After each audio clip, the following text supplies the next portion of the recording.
Şu anda her vatandaşın, özellikle Vanlı vatandaşların kendi gölüne, kendi havzasına sahip çıkması gerekiyor. Nasıl bulmak istiyorsan öyle davranacaksın. Bizimkiler diyor ki sahil çok pis, geliyor, yiyor, içiyor, atıyor. Ondan sonra diyor niye pis? Böyle bir şey yok, böyle bir mantık yok. Sen kirletmeyeceksin ki başkası burayı temiz gördüğünde o da kirletmeyecek. Pis görürse o da pis edecek. Diyecek bu atmış, ben de atayım.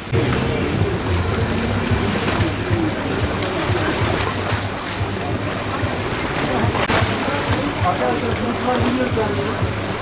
Gruplar biliyor. Başka alandan başlıyoruz. Önce başa kadar gidiyoruz. Arkadaşlar başlayabiliriz. Başlayabiliriz.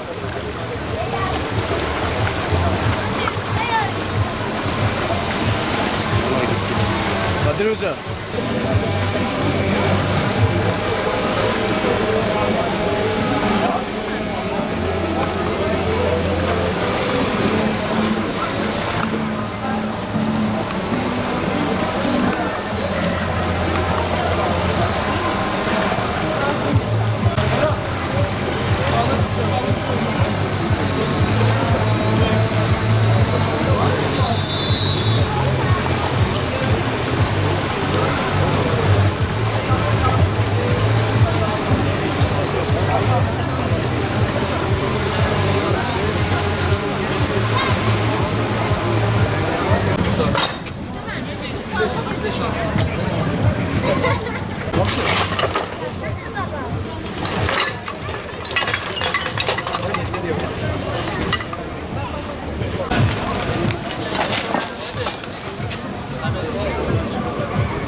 Şu anda Edremit'te Van Gölü sahilindeyiz.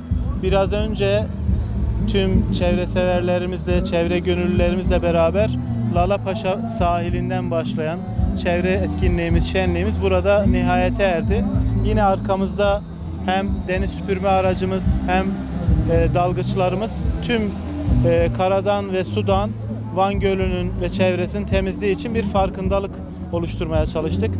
Çağrımıza davet edip, icabet edip gelen tüm misafirlerimize teşekkür ediyorum. Van Gölü adına, Edremit adına.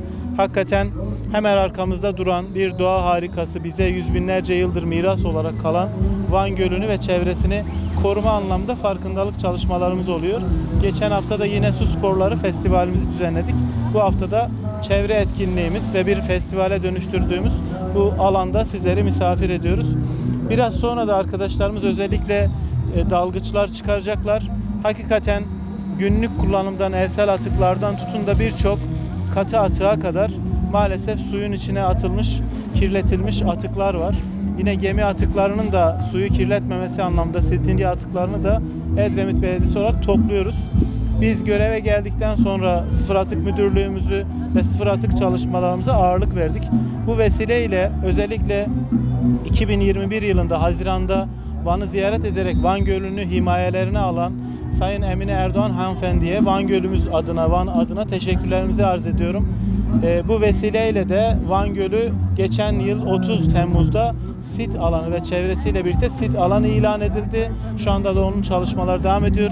Biz de Edremit Belediyesi olarak gerek Çevre Koruma Müdürlüğü gerekse Sıfır Atık Müdürlüğü bu çalışmaları aralıksız sürdürmekteyiz. Bir taraftan denizi temizliyoruz, bir taraftan da karayı temizleyerek bugün duyarlılık göstererek gelen halkımıza, bisiklet severlere, çevrecilerimize, tüm katılımcılara ayrı ayrı teşekkür ediyorum. Sağ olsunlar, var olsunlar.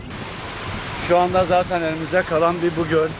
Van Gölü havzasının güzelliklerinin farkına varmamız gerekiyor. İnsanlarımız bu poşetlerin asla hani yüzyıllardan fazla yok olmadığını bilmesine rağmen suyunu içiyor, kolasını içip buralara atıyor.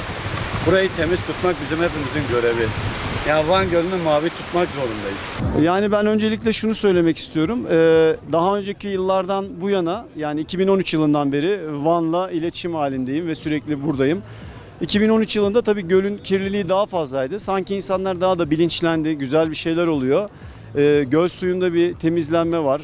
Biz de her fırsatta temizlik yapıyoruz. Bulduğumuz şişe, çar çöp çıkartıyoruz.